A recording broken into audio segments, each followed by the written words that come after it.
What's up everybody and welcome back to the channel. In this video for the First Descendant today, we're looking at Esiemo. This is a build that I've been trying to get right to work to a point where I can share it with you for a while.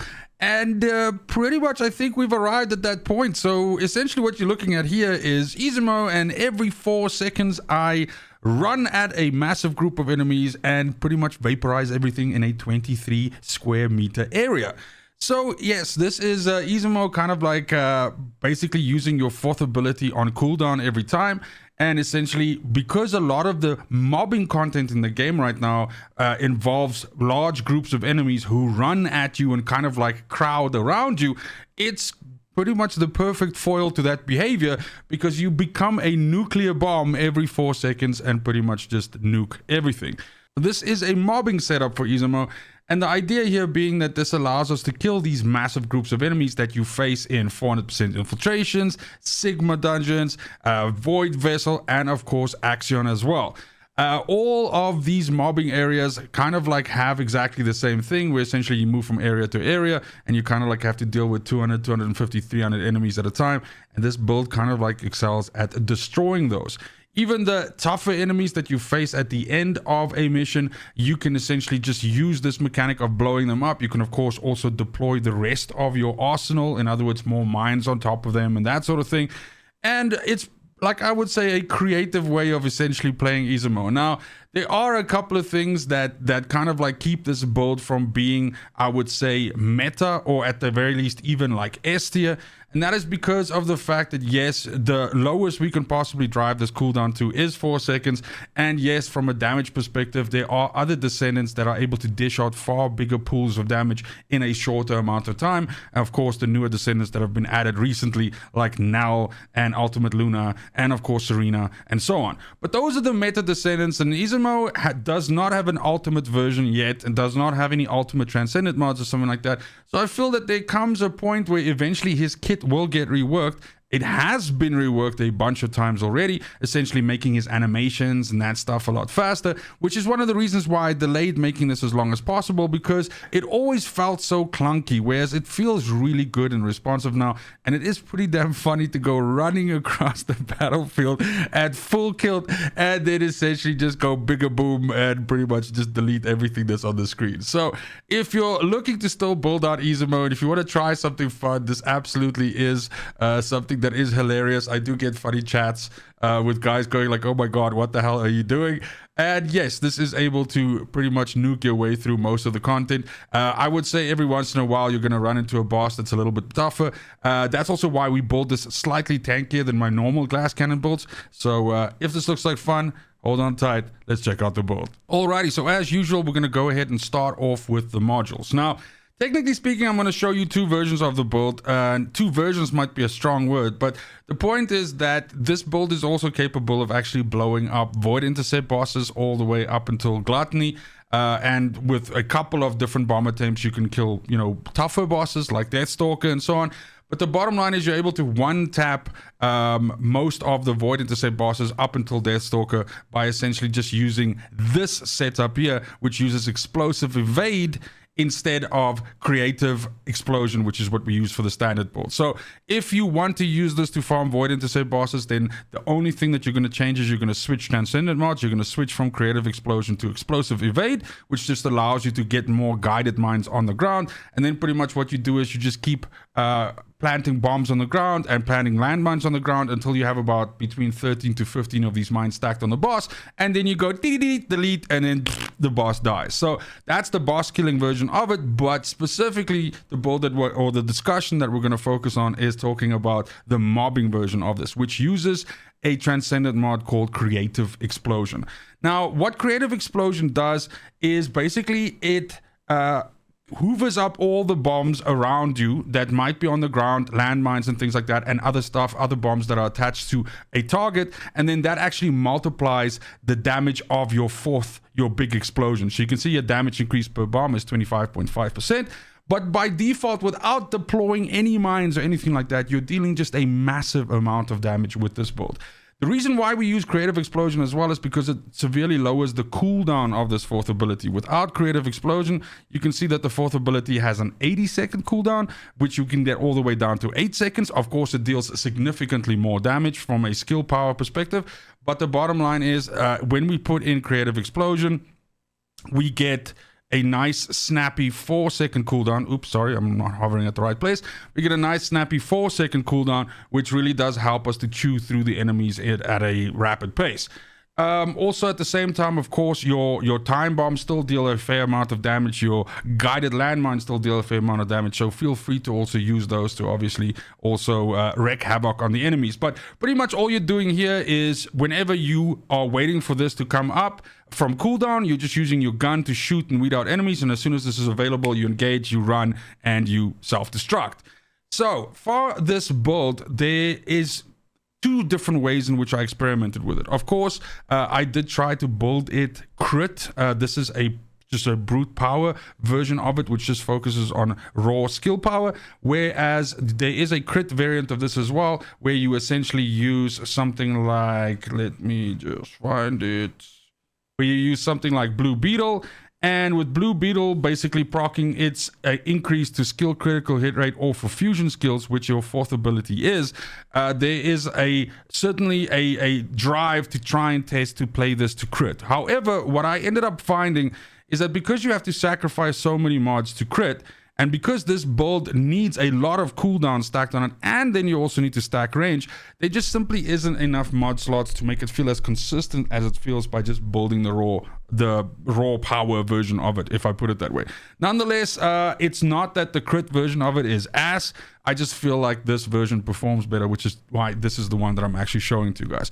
So we want to be stacking as much raw damage as possible. Then, as mentioned, we want to get the cooldown as low as possible, because this ability only feels good if you can do it like all the time. And then last but certainly not least, we also want to stack the range, because this ability is only good if it actually deletes a massive amount of enemies around you. So you want to get as close to, if not on the range cap as possible with this. So 3 very big things that we need to be looking at. And of course, all of these need to come together for us to be able to see the kind of damage that obviously was in the video there. So the first thing that we can do is we can use the amp mods. Okay, fire and fusion amp allows us to stack fire skill power as well as fusion skill power modifier. It does, however, tank our skill critical hit rate and our critical hit damage. Again, like I said, that's perfectly fine. The reason why we go fire fusion is because our main ability, damage dealing ability, is fire and fusion. Yes, the mines that you shoot off your shoulder as well as the landmines are fire and tech, but those ones will still deal okay-ish damage to deal with rank and file enemies. But you want your big explosion to be the one that claims all of the damage, so we go for fire and fusion. Next, to help us with the additional cooldown that we require as well as some more damage, we can go for the focus mods. So focus on fire gives us fire skill power plus 77.2% and fusion skill power modifier plus 68.2%, and both of these also give us some more skill cooldown reduction. Now, sticking with cooldown reduction, of course, nimble fingers is something that we also take for some additional skill cooldown, and we also take MP conversion. Both of these give us skill cooldown reduction. MP conversion takes a little bit of our max MP away, but that's also okay. Then the next thing that, as I mentioned, we should focus on is range. So skill expansion is really good for us here. Massive big boost to our ranger of 92.3. And then we throw in amplification control here as well, which has an additional skill effect range of 51.7, as well as some boost to your max shield. The reason why this is important, and you'll notice that for the first time in a long time, I actually have an HP mod in here, so some survivability here, is because you do run into situations with this, right? Especially when you're going up against bosses where you don't kill them with the blast, and then there's a bit of a time when you essentially recoup from having blown up and fallen on the ground. And in that time, you can take shots from the boss. And what I found with this build, when I was originally building it and testing it, is that without a little bit of survivability, oftentimes in that moment, the boss can nuke you down. And so therefore you die then, and then the boss gets some of his HP back, and it's all just like super, super frustrating. So This does help us to survive any kind of counter attack from the boss, and then just kind of like run away, swing away, whatever, shoot him with a gun, or basically prime the next big explosion and go. So amplification control does give us a little bit of additional max shield there, and then increased HP also gives us some survivability in the form of HP. And then that brings us to basically the last mod as well, which is Spear and Shield, which gives us some defense as well as a little bit of skill power. I feel like with these three mods and then a good setup on our external components, that gives us enough survivability so that we can actually take some, you know, shots from the boss and actually survive that, so that we can prime the next explosion and go. So this is the build here if you just want to take a screenshot. And so next thing we could talk about is trigger module. There really is, in my opinion, only kind of like two to discuss. Power Beyond is kind of like a shoe in because of just the flat skill power increase, which is a nice bump to our damage. However, you also have battering ram, which works with your fourth skill. Now, battering ram is essentially a debuff, but it also is a taunt. I tested this a little bit, and yes, the debuff is cool and everything like that, but the taunt doesn't necessarily translate that into something that's usable, because the point is when you do go thermonuclear, pretty much nothing survives that unless we're talking about a boss, and taunts are not really that effective on bosses. So the point is that from a mechanical perspective, battering ram would be, I think, good on a skill that you throw out and taunt stuff onto the thing that you throw. But in this particular case where it taunts the shit onto you, even if stuff then gets taunted on you that has somehow survived the blast, then it means that they're right on top of you. You don't have the next explosion ready to go, and then they essentially crowd you and kill you. So I still feel like Power Beyond is the superior one here for us to use. Again, just because the fact that we get that flat increase there, even though our skills don't necessarily interact with it. So this is just a nice bump to our damage there for us. And again, like I said, if you want to switch to the Void Intercept boss killing version of this, you keep exactly the same build. The only thing you do is you switch to Explosive Evade, and then all you do is you stack up between 13, like anything more than 13 mines on the boss, and then hit detonate, and then collect your loot. So next thing we need to talk about is weapons. Now, because we are using this fusion skill to, we're using fusion to blow stuff up. It means that generally speaking, if you were trying to kill stuff with the mines and everything like that, then I would tell you to use Secret Garden, because those skills are tech, and so you'd be able to benefit from Secret Garden. And since this is a non-crit version, it also doesn't behoove us to put in something like Blue Beetle. So that means that we can essentially use anything that we want to. And in this particular case, I just run around with the Malevolent. I mean, you can use Kingsguard Lance. You can use any other gun that you want. Just make sure that that's mounted on your reactor. And this can be the thing that you use essentially in the moments when you're waiting for your big bada boom to recharge. Speaking of reactor mountings, of course, then we need to look at our reactor. We're using a burning mixture reactor, which is fire and fusion, once again, because that is our damage profile. And in this case, I think skill cooldown is a fantastic substat for us to have on here. This just helps us to get closer to that 4-second skill cooldown that you have on your big damage dealing explosion. And then you can have a damage stat on here. I think fire skill power boost ratio is good because that's your biggest damage bucket, but you could also get away with something like fusion skill power boost ratio.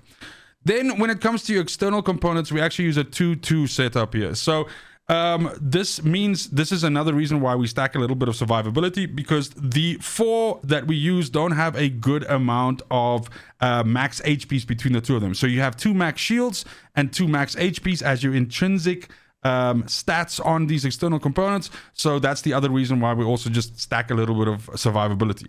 However, this means that we're sitting at about 16k HP with about 70,000 of defense, which is really, really comfortable, and that's why this build feels a little bit sturdier than your standard glass cannons and helps you to survive those moments after you've just detonated a whole screen and maybe you're drawing like a little bit of fire from the enemies or something like that. So the 2 pieces that we use is 2 pieces Enlightened Mage and 2 pieces Hunter. We use 2 pieces Enlightened Mage because it gives us a skill power 6% increase on a 2-set bonus, and we use 2 pieces Hunter because it gives us skill cooldown minus 4%, once again just helping us get to that 4-second cooldown that we want so that we get our big explosion as often as possible. Now, in terms of the substats and the mods on your gear, of course, you want to go max HP and defense on all 4 pieces. And then you want to go the standard skill setup for skill-based Descendant. So for your auxiliary power, you want MP recovery out of combat and max HP. For your sensor, you want max MP and MP recovery in combat. For your memory, you want defense and MP recovery modifier.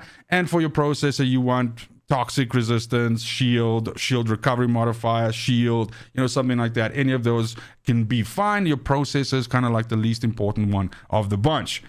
That brings us to, okay, for your pet, obviously use the new Husky. It can help you with mana issues that you might have. It's not that big an issue with this build, because the point is every time you delete the screen, there's going to be blue orbs lying around that you can pick up that freshen up your MP if for some reason you're having MP issues, but it really shouldn't be that big of a deal. However, Husky can offset any potential problems that you might have there. Arc tuning is next. So yeah, again, this is, I think, a fairly standard setup for a skill-based Descendant that's not focused on crit. So you go all the way down here, you pick up some skill cost, you pick up some range, you pick up more damage, you shoot all the way up, you grab yourself a little bit of skill cooldown, you come around the side here and you grab fire cohesion, which is going to stack up your fire skill power for when you kill enemies, and it's just an additional damage boost for you as you are mobbing your way through the enemies. Now, choosing this path is going to leave you with 4 points left over, so those points could be 1, 2, 3, and 4. You can spend those for any which way you want. If you want to give yourself more MP recovery or something like that, of course, feel free to do so. Last but certainly not least, I think we need to look at inversion reinforcements. Maybe I can move myself over here. So in this particular case, once again, arc circulation tactic is good for us, because every once in a while you're going to get this nice boost to your skill cooldown, which again helps you get those big bombs out faster. Another thing here that can help us with any potential MP issues is selective neurostimulation, which is really good for us. And then we can also take shield particle reconfiguration, which is just another survivability boost for us, because we have a fairly decent amount of defense. So this will give us a fairly decent bump of survivability as well. Of course, things like quantum domain can help you as well, because this will increase your power over the course of running a specific mobbing encounter. So every time you use your skills and stuff like that, that's going to increase your quantum domain rank, which is going to boost up your range as well as your skill power. So over time, you'll just start dealing a bit more damage and have slightly bigger explosions. And that's going to be it for the build. Thank you so much for watching, especially if you made it this far. Let me know if you've messed around with Esiemo. I definitely think that I'm excited for him to get a similar kind of rework like we saw with Lepic, and a potential ultimate down the line. I don't know where he is in the queue and when we're actually going to see that, but I do believe that he's an interesting Descendant, and I think that there's a lot of fun to be had here, especially if you go into like working more with the mines and cluster munitions, and basically like having the mines explode into more mines and have them attached to other enemies and all that stuff,